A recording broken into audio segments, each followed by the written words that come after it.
श्री शिवाय नमस्तुभ्यम। हर हर महादेव। नेपाल के पशुपतिनाथ मंदिर से लगभग 15 किलोमीटर दूर वीरगंज में गुरुजी पंडित प्रदीप मिश्रा जी के द्वारा वाची जा रही श्री डोलेश्वर महादेव शिव महापुराण कथा के पहले दिन की कथा आज पूर्ण हो चुकी है। इस कथा में आपको डोलेश्वर महादेव, पशुपतिनाथ और केदारनाथ महादेव का वर्णन सुनने को मिलता है।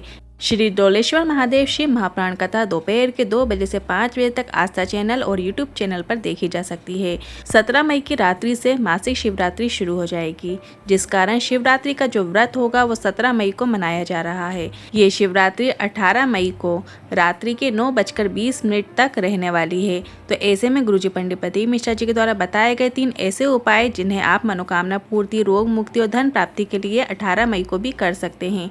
तीनों उपाय आपको इस वीडियो के अंत में हम करके दिखाएंगे। आज की कथा में गुरुजी ने 13 उपाय पत्र उपयोगी जानकारियां दी हैं। सभी की जानकारी आपको इस वीडियो के माध्यम से देंगे।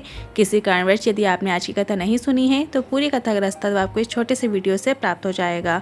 पिछले प्रश्न का सही उत्तर है मध्य प्रदेश में 2 ज्योतिर्लिंग है, एक ओमकारेश्वर और एक महाकालेश्वर। और आज की वीडियो का प्रश्न है शिव जी को इनमें से क्या नहीं चढ़ाया जाता है? ए दूर्बा, बी कनेर, सी केतकी, डी इलायची।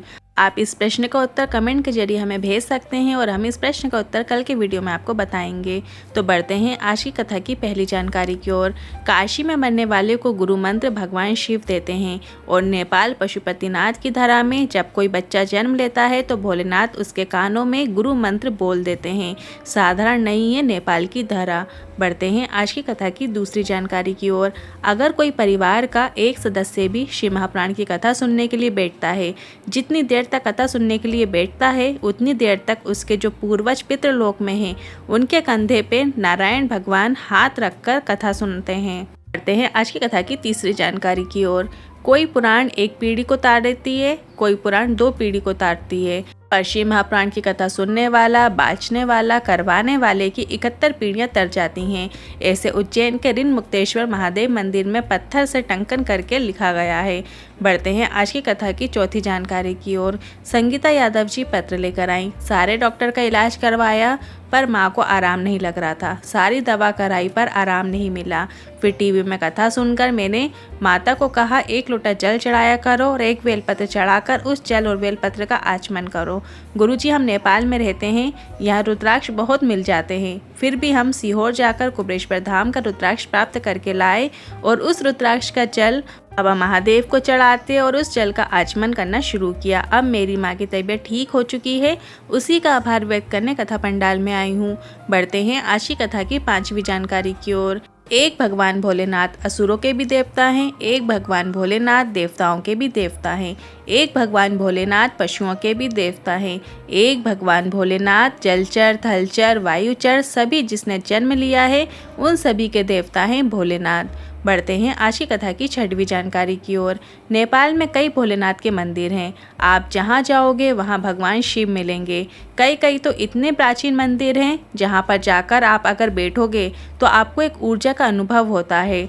दुधेश्वर महादेव, डोलेश्वर महादेव, पशुपतिनाथ मंदिर ऐसे ही प्राचीन मंदिरों में से एक हैं। बढ़ते हैं आज की कथा की 7वीं जानकारी की ओर। किसी देश में धन संपदा अर्जित करने का तरीका बताया जाता है। किसी ने कुछ का तरीका बताया तो किसी ने कुछ का। पर नेपाल एक ऐसा देश है जिसने कन्या का पूजन करने का तरीका बताया है। कन्या के चरण पूजन, कन्या को नमन, कन्या का आदर सत्कार करने का तरीका नेपाल ने पूरी दुनिया को बताया है। बढ़ते हैं आज की कथा की 8वीं जानकारी की ओर। कविता गुप्ता जी गोरखपुर से पत्र लेकर आई। बाबा की महिमा का क्या वर्णन करूं? गुरुदेव जिस पशुपतिनाथ की पावन धरा में कथा हो रही है उस शिव तत्व को जाना है। जीवन परेशानी में था, बेटे को जॉब नहीं था। जब शिव महापुराण की कथाओं को हृदय से सुना, टीवी के सामने बैठकर ही विनती करी कि मेरे बेटे की जॉब लग जाए। पशुपतिनाथ व्रत भी किया, शिव की आराधना करिए, 1 लोटा जल शिवलिंग पर चढ़ाना शुरू किया। बाबा की कृपा से मेरे बेटे की नौकरी रेलवे ग्रुप डी में लग गई है। उसी का आभार व्यक्त करने कथा पंडाल में आई हूँ। बढ़ते हैं आज की कथा की 9वीं जानकारी की ओर। आने वाले समय ऐसा आएगा जब लोग बेलपत्र का महत्व समझेंगे। रिसर्च होगी कि आखिर सीहोर वाला महाराज क्यों कह रहे हैं बेलपत्र खाने को, क्या महत्व होता है बेलपत्र का। इसके बाद गुरुजी ने कहा आने वाले समय ऐसा ही आएगा कि लोग चाय भी पियेंगे तो बेलपत्र की चाय पियेंगे। बढ़ते हैं आज की कथा की 10वीं जानकारी की ओर। गुरुजी ने कहा, कथा को पाना भी भोलेनाथ की कृपा है। मध्य प्रदेश की जबलपुर की 1 जून से कथा होनी थी, पर यह कथा परमिशन ना मिलने की वजह से कैंसिल हो गई है। जबलपुर और उसके आसपास के रहने वालों के लिए ये बहुत दुख देने वाली खबर है।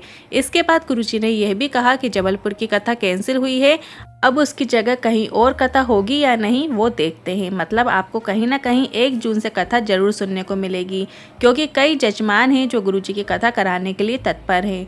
बढ़ते हैं आज की कथा की 11वीं जानकारी की ओर। अगर आपके मन में कोई मनोकामना है जो बहुत लंबे समय से अटकी हुई है पर वो पूरी नहीं हो रही है, तो कल 18 मई को आप ये उपाय कर सकते हैं।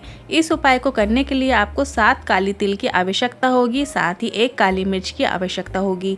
अपने हाथ की हथेली में वो 7 काली तिल के दाने रख लीजिए और 1 काली मिर्च रख लीजिए। अपनी कामना करते हुए श्री शिवाय नमस्तुभ्यम मंत्र के साथ वो 7 काली तिल और 1 काली मिर्च के दाना शिवलिंग के ऊपर चढ़ा दीजिए। अपनी कामना कीजिए, श्री शिवाय नमस्तुभ्यम मंत्र का स्मरण कीजिए।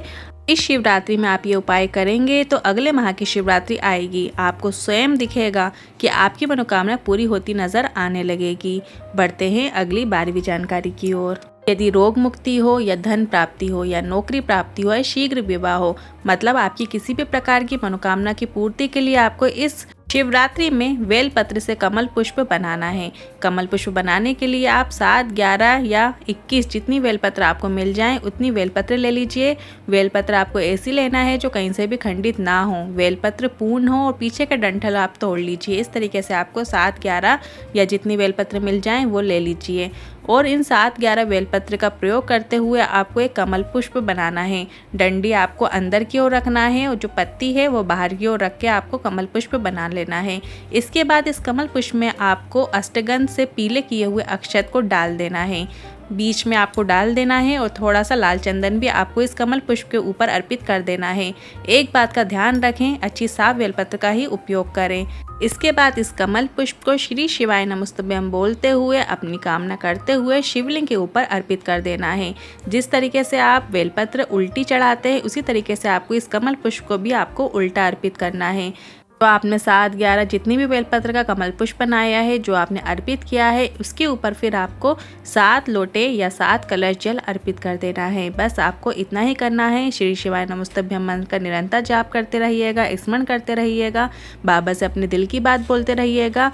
आप किसी भी शिवरात्रि में ये उपाय कर सकते हैं या आप प्रदोष के दिन भी ये उपाय कर सकते हैं। कल 18 मई शिवरात्रि का दिन है तो इस दिन आप ये उपाय जरूर कीजिएगा। बढ़ते हैं अगले 13वें उपाय की तरफ। गुरुजी ने मासिक शिवरात्रि का एक विशेष मनोकामना पूर्ति उपाय बताया था जिसमें आपको 3 जगह दीपक प्रज्वलित करना होता है और ये विशेष उपाय आपको प्रत्येक माह में जो शिवरात्रि आती है उसमें प्रदोष काल में करना है। प्रदोष काल मतलब सूर्य अस्त के 45 मिनट पहले का समय और 45 मिनट बाद तक का समय प्रदोष काल कहलाता है। तो इस बीच में आपको ये उपाय करना है। इस उपाय को करने के लिए आपको 3 दीपक बना लेना है। 1 दीपक आपको गोल बाती का बनाना है और 2 दीपक आपको लंबी बाती के बना लेना है। आपको 3 दीपक बनाकर ले जाना है। सबसे पहले 1 दीपक आपको बेलपत्री के वृक्ष के नीचे जो लंबी बाती का आपने बनाया है उस बाती के दीपक को आपको प्रज्वलित करना है। श्री शिवाय नमस्तुभ्यम मंत्र का स्मरण करना है, बिल्वेश्वर महादेव का स्मरण करते हुए दीपक प्रज्वलित कर देना है, अपनी कामना करना है। इसके बाद जो दूसरा दीपक आपने गोल बाती का बनाया है वो शंकर भगवान के मंदिर में आपको प्रज्वलित करना है। नमः शिवाय या श्री शिवाय नमस्तुभ्यम मंत्र का स्मरण करना है। यदि शिव मंदिर के अंदर आप प्रज्वलित नहीं कर पा रहे हैं तो शिव मंदिर की देहली जो होती है वहाँ पर भी आप ये दीपक प्रज्वलित कर सकते हैं। या तो आप शिव मंदिर के अंदर दीपक प्रज्वलित कीजिए या आप शिव मंदिर की देहली पर दीपक प्रज्वलित कर सकते हैं। दोनों में से जहाँ आपको ठीक लगे वहाँ आप दीपक प्रज्वलित कर सकते हैं। इसके बाद जो तीसरा दीपक है जो आपने लंबी बाती का बनाया है वो आपको आंवले के वृक्ष के नीचे प्रज्वलित करना है। बस ये नियम आपको बना लेना है। जब आप आंवले के वृक्ष के नीचे दीपक प्रज्वलित करें तो अक्षेश्वर महादेव का स्मरण करते हुए दीपक प्रज्वलित कर दें। 3 मासिक शिवरात्रि ही होंगी, आपको अपने जीवन में बदलाव देखने को मिलेंगे और जिस मनोरथ को रखकर आप ये उपाय करेंगे वो निश्चित पूर्ण हो जाएगा। बढ़ते हैं अगली 14वीं जानकारी की ओर। अगर आपके घर में धन संपदा की कमी है, आप व्यापार कर रहे हैं, व्यवसाय कर रहे हैं या कोई नौकरी कर रहे हैं पर उसमें आपको बरकत देखने को नहीं मिल रही है, पैसे आते हैं घर में पर बच नहीं पाते हैं, आप बहुत मेहनत करते हैं अपने कार्य में पर आपको वो उन्नति देखने को नहीं मिल पा रही है, तो भी आप ये उपाय कर सकते हैं। इस उपाय को करने के लिए आपको एक कमलगट्टे की आवश्यकता होगी। एक कमलगट्टा ले लीजिए और 1 कलश जल ले लीजिए। 1 कलश जल के अंदर वो कमलगट्टा डाल लीजिए। कुछ देर तक डाले रहने के बाद उस कमल गट्टे को आपको निकाल लेना है और उस कमल गट्टे का जल आपको शंकर भगवान की शिवलिंग पर अर्पित करना है। यदि आपको कमल का पुष्प मिल जाता है तो आप कमल का पुष्प ले सकते हैं। यदि कमल का पुष्प नहीं मिलता है तो आप कमल गट्टा डाल सकते हैं, क्योंकि कमल पुष्प का ही बीज कमल गट्टा होता है। श्री शिवाय नमस्तुभ्यम बोलते हुए वो जल शंकर भगवान की शिवलिंग पर अर्पित कीजिए। थोड़ा सा जल अपने जल कलश के अंदर झेल लीजिए। अपने व्यापार व्यवसाय वाली जगह पर उस जल का सिंचन कर लीजिए, या अपने घर में भी आप उस जल का सिंचन कर सकते हैं। आप 18 मई को ये उपाय जरूर कीजिए। इन उपायों से लेकर मन में कोई सवाल या क्वेश्चन है तो आप कमेंट बॉक्स के जरिए पूछ सकते हैं। वीडियो थोड़ा भी उपयोगी लगा हो तो वीडियो को लाइक करके कमेंट बॉक्स में हर हर महादेव जरूर टाइप कीजिएगा।